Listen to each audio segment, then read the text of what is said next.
ലോക്സഭാ തെരഞ്ഞെടുപ്പിന് മുന്നോടിയായി എൻ.ഡി.എ ക്യാമ്പിലേക്ക് കൂടുതൽ കക്ഷികൾ എത്തുകയാണ്.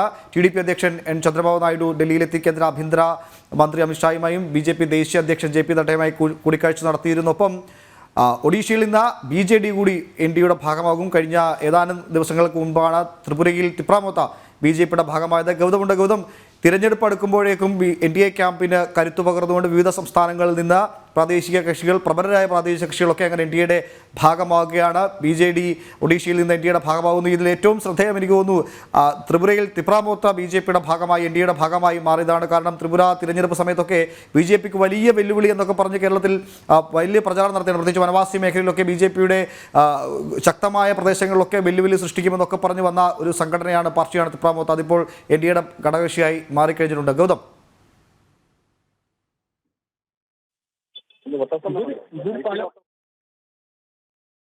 ലോക്സഭാ തെരഞ്ഞെടുപ്പിന് മുന്നോടിയായി എൻ.ഡി.എ വിപുലീകരണം ഉണ്ടാകും എന്ന് സംബന്ധിച്ചുള്ള പ്രഖ്യാപനം നേരത്തെ തന്നെ ബി.ജെ.പി നേതാക്കളുടെ ഭാഗത്ത് നിന്ന് ഉണ്ടായിരുന്നു എന്നുള്ളതാണ്.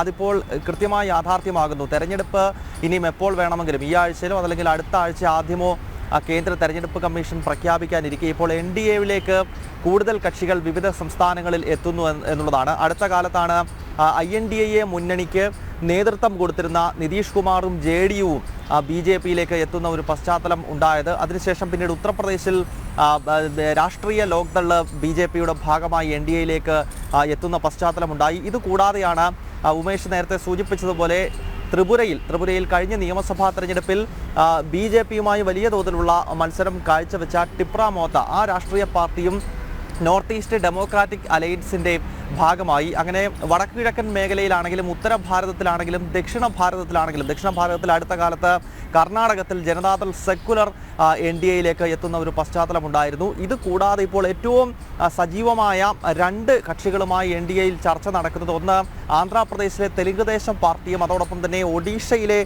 ബിജു ജനതാദൾ ഭരണകക്ഷിയായിട്ടുള്ള ബിജു ജനതാദളുമാണ്. ഈ രണ്ട് കക്ഷികളുടെയും ഏറ്റവും വലിയ പ്രത്യേകത എന്നത് നമുക്കറിയാം, മുൻപ് എൻ.ഡി.എയുടെ ഭാഗമായിരുന്ന രണ്ട് പാർട്ടികൾ തന്നെയാണ്. പ്രത്യേകിച്ച് ബിജു ജനതാദൾ 2007 വരെ അവിടെ ഒഡീഷയിൽ തന്നെ ഭരണം ബി.ജെ.പിയും ബി.ജെ.ഡിയും ചേർന്നുകൊണ്ടായിരുന്നു. പക്ഷേ 2007 അവിടെ ഉണ്ടായ ചില സംഘർഷങ്ങൾ അതുമായൊക്കെ ബന്ധപ്പെട്ടാണ് പിന്നീട് ഔദ്യോഗികമായി ബി.ജെ.പിയും ബി.ജെ.ഡിയും ഒഡീഷയിൽ വഴിപിരിയുന്ന ഒരു പശ്ചാത്തലം ഉണ്ടായത്. എന്തായാലും ഈ ലോക്സഭാ തെരഞ്ഞെടുപ്പിൽ ഔദ്യോഗിക പ്രഖ്യാപനം ഉണ്ടായിട്ടില്ല എന്ന് മാത്രമേ ഉള്ളൂ. ഒരുപക്ഷെ നാളെയോ മറ്റന്നാളോ ആയി ബി.ജെ.ഡിയുടെ എൻ.ഡി.എ പ്രവേശനം സംബന്ധിച്ചുള്ള പ്രഖ്യാപനം ഔദ്യോഗികമായി ഉണ്ടായേക്കും. അവിടെ 21 ലോക്സഭാ മണ്ഡലങ്ങളാണ് ഒഡീഷയിലുള്ളത്. അവിടെ ബിജു ജനതാദളും ബി.ജെ.പിയും സഖ്യമായി മത്സരിക്കാൻ ഏകദേശ ധാരണയിലേക്ക് എത്തിക്കഴിഞ്ഞിരിക്കുന്നു. ഔദ്യോഗിക പ്രഖ്യാപനം മാത്രമാണ് ശേഷിക്കേണ്ടത്. ഒപ്പം ആന്ധ്രാപ്രദേശിലെ തെലുങ്കുദേശം പാർട്ടി നമുക്കറിയാം, മുൻപ് എൻ.ഡി.എയുടെ ഭാഗമായിരുന്നു ചന്ദ്രബാബു നായിഡുവും ടി.ഡി.പിയും. എന്നാൽ കഴിഞ്ഞ ലോക്സഭാ തെരഞ്ഞെടുപ്പ് കാലയളവിലൊക്കെ എൻ.ഡി.എക്കെതിരെ അല്ലെങ്കിൽ ബി.ജെ.പിക്കെതിരെ അതിശക്തമായ നിലപാട് ഉയർത്തുകയും തെരഞ്ഞെടുപ്പിൽ ദയനീയമായ പരാജയം കാഴ്ചവെക്കുകയും ചെയ്ത ഒരു പാർട്ടിയാണ് ടി.ഡി.പി. 2019 ലോക്സഭാ നിയമസഭാ തെരഞ്ഞെടുപ്പുകൾക്ക് ശേഷം ആന്ധ്രാപ്രദേശിൽ തെലുങ്കുദേശം പാർട്ടി ഏതാണ്ട് പൂർണ്ണമായി അപ്രസക്തമാകുന്ന പശ്ചാത്തലമുണ്ടായി. ഈ സാഹചര്യത്തിൽ എൻ.ഡി.എയിൽ നിന്നും മാറി നിന്നു കഴിഞ്ഞാൽ തനിക്ക് രാഷ്ട്രീയമായി അത് വലിയ തിരിച്ചടിയാകും എന്ന് കൃത്യമായി മനസ്സിലാക്കുന്ന ചന്ദ്രബാബു നായിഡു ഇപ്പോൾ വീണ്ടും എൻ.ഡി.എ പ്രവേശനത്തിനായുള്ള ചർച്ചകളാണ്. വീണ്ടും ബി.ജെ.പി നേതാക്കളുമായി കൂടിക്കാഴ്ച നടത്തുന്നു. ഇന്നലെ രാത്രിയിൽ ചന്ദ്രബാബു നായിഡു ഡൽഹിയിലെത്തി കേന്ദ്ര ആഭ്യന്തരമന്ത്രി അമിത്ഷാ ഉൾപ്പെടെയുള്ളവരുമായി ചർച്ച നടത്തിയിരുന്നു. അങ്ങനെ എൻ.ഡി.എ വിപുലീകരണം എന്ന ആ ഒരു ബി.ജെ.പി നേതൃത്വത്തിൻ്റെ പ്രഖ്യാപനം അത് ഈ തെരഞ്ഞെടുപ്പ് കാലത്ത് യാഥാർത്ഥ്യമാവുകയാണ്. ഒരു കാലത്ത് എൻ.ഡി.എയുടെ ഭാഗമായിരുന്ന വിവിധ കക്ഷികൾ ചില രാഷ്ട്രീയ സാഹചര്യങ്ങളുടെ പശ്ചാത്തലത്തിൽ എൻ.ഡി.എ ബന്ധം ഉപേക്ഷിച്ച് പുറത്തു പോയവർ അവർ ഓരോരുത്തരായി ഇപ്പോൾ തിരിച്ച് എൻ.ഡി.എയിലേക്ക് എത്തുന്ന കാഴ്ചയാണ് നമുക്ക് ഈ തെരഞ്ഞെടുപ്പ് കാലത്ത് കാണാൻ കഴിയുന്നത്. ഉമേഷ്. ഗൗതം, തുടക്കത്തിൽ സൂചിപ്പിച്ച പോലെ ഏറെ ശ്രദ്ധേയം. ആദ്യം ബീഹാറിൽ നിന്ന് നിതീഷ് കുമാറിൻ്റെ സാന്നിധ്യം തന്നെയാണ് എൻ.ഡി.എ ക്യാമ്പിന് വലിയ ആത്മവിശ്വാസം പകർന്നത്. കാരണം നിതീഷ് കുമാറാണ് ഈ INDA സഖ്യത്തെ ഒരുമിച്ച് മുന്നോട്ട് കൊണ്ടുപോകാൻ ആദ്യം യോഗം വിളിക്കാൻ മുൻകൈയിട്ട് ഇറങ്ങിയതും നേതൃത്വം നൽകി മുൻപന്തിയിലുണ്ടായിരുന്നതും. അത്തരം നേതൃത്വ ശ്രമങ്ങൾക്കൊക്കെ നേതൃത്വം നൽകിയ ആളുകളൊക്കെ ഈ INDA സഖ്യത്തിൻ്റെ മുന്നോട്ട് പോക്കിൽ സംശയം തോന്നുന്നു, അത് പാടയെ തകരുന്നു. അങ്ങനെ അവർ എൻ.ഡി.എ ക്യാമ്പിലേക്ക് തന്നെ മടങ്ങിയെത്തുന്നു.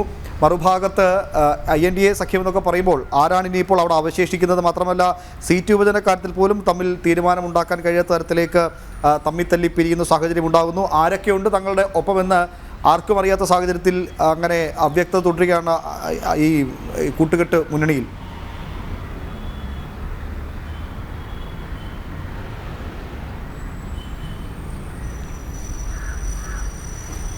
ഉമേഷൻ, ലോക്സഭാ തെരഞ്ഞെടുപ്പിന് മുൻപ് തന്നെ INDA മുന്നണി ശിഥിലമാകുന്ന കാഴ്ച നമ്മൾ ഇതിനകം കണ്ടു കഴിഞ്ഞിരിക്കുന്നു. മുന്നണിക്ക് തുടക്കം കുറിച്ച ബീഹാറിൻ്റെ മുഖ്യമന്ത്രിയായിട്ടുള്ള നിതീഷ് കുമാറും സംഘവും JDU തന്നെ ഔദ്യോഗികമായി NDAയുടെ ഭാഗമായി കഴിഞ്ഞു.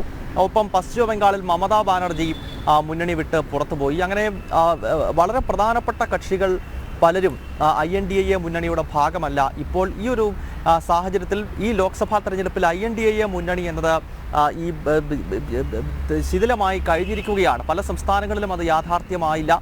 അതേസമയത്താണ് മറുഭാഗത്ത് NDA കൂടുതൽ കരുത്താർജിക്കുന്ന ഒരു സാഹചര്യം ഉണ്ടാകുന്നത്. ഒരു കാലത്ത് NDAയുടെ ഭാഗമായി നിന്ന വിവിധ കക്ഷികൾ അവർ പല രാഷ്ട്രീയ സാഹചര്യം, പ്രത്യേകിച്ച് പ്രാദേശികമായി രൂപപ്പെടുന്ന വിവിധ സാഹചര്യങ്ങളെ മനസ്സിലാക്കിയും അതോടൊപ്പം തന്നെ BJP വിവിധ സംസ്ഥാനങ്ങളിൽ കൂടുതൽ ഒറ്റയ്ക്ക് കരുത്താർജിക്കുകയും ചെയ്തപ്പോഴാണ് ഈ പല പ്രാദേശിക കക്ഷികളും ഈ BJP ബന്ധം ഉപേക്ഷിച്ചുകൊണ്ട് NDAയ്ക്ക് പുറത്തേക്ക് പോയത്. പക്ഷേ ഒറ്റയ്ക്ക് നിന്നിട്ട് കാര്യമില്ല എന്ന കൃത്യമായ തിരിച്ചറിവുണ്ടാകുന്നു. കാരണം നരേന്ദ്രമോദി ഫാക്ടർ എന്നത് എല്ലാ പ്രാദേശിക കക്ഷികളും ഇപ്പോൾ അത് അംഗീകരിക്കുകയാണ്. കാരണം അതിനെ വെല്ലുവിളിക്കുവാനുള്ള കരുത്ത് ദേശീയ കക്ഷികൾക്ക് തന്നെ ഇല്ല, ഒപ്പം പ്രാദേശിക കക്ഷികൾക്കുമില്ല. മോദിയുടെ ഗ്യാരണ്ടി അതല്ലെങ്കിൽ മോദി ഫാക്ടർ എന്ന യാഥാർത്ഥ്യം കൃത്യമായി തന്നെ എല്ലാവരും അംഗീകരിക്കുന്നു. ഇതിൻ്റെ ഭാഗമായി തന്നെയാണ് ഇപ്പോൾ ഈ വിവിധ കക്ഷികൾ ഒരു കാലത്ത് പ്രത്യേക രാഷ്ട്രീയ സാഹചര്യമോ അതല്ലെങ്കിൽ തങ്ങൾക്ക് ഗുണമില്ല എന്ന തോന്നലിൻ്റെ അടിസ്ഥാനത്തിലൊക്കെയോ NDA ബന്ധം ഉപേക്ഷിച്ച് പോയ ഓരോ കക്ഷികളും ഇപ്പോൾ വീണ്ടും BJP നേതൃത്വത്തിൻ്റെ വാതിലുകളിൽ മുട്ടുന്നത് എന്ന് വേണം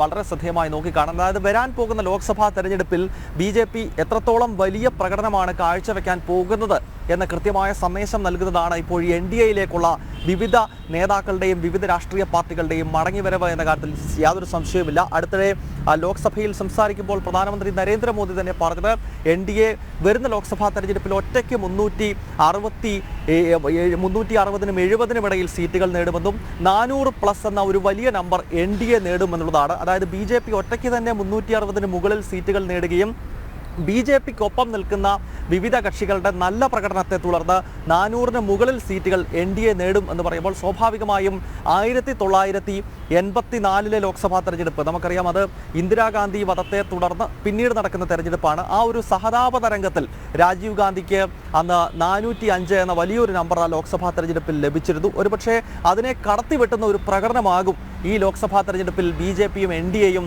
ദേശീയ തലത്തിൽ നടത്താൻ പോകുന്നത് എന്ന സന്ദേശം പ്രധാനമന്ത്രി നരേന്ദ്രമോദിയും കേന്ദ്ര ആഭ്യന്തരമന്ത്രി അമിത്ഷായും അടങ്ങുന്ന BJPയുടെ ഏറ്റവും പ്രമുഖ മുഖങ്ങൾ അവർ ഇതിനകം തന്നെ അത് പ്രഖ്യാപിച്ചു കഴിഞ്ഞിരിക്കുന്നു. 400+ ആകും ദേശീയ ജനാധിപത്യ മുന്നണിയുടെ ഈ തെരഞ്ഞെടുപ്പിലെ നമ്പർ എന്നുള്ളത്. സ്വാഭാവികമായും അതിൻ്റെ ലക്ഷണങ്ങളാണ് ഈ NDAയിലേക്ക് മടങ്ങി വരുന്ന കക്ഷികളുടെ നിലപാട് മാറ്റം. അതിലൂടെ എല്ലാം നമുക്ക് മനസ്സിലാക്കാൻ സാധിക്കുന്നത്. എന്തായാലും ഏറ്റവും ഒടുവിൽ നടന്നിരിക്കുന്ന ചർച്ച ഇന്നലെ രാത്രിയിൽ അമിത്ഷായും ചന്ദ്രബാബു നായിഡുവും തമ്മിൽ നടന്നതാണ്.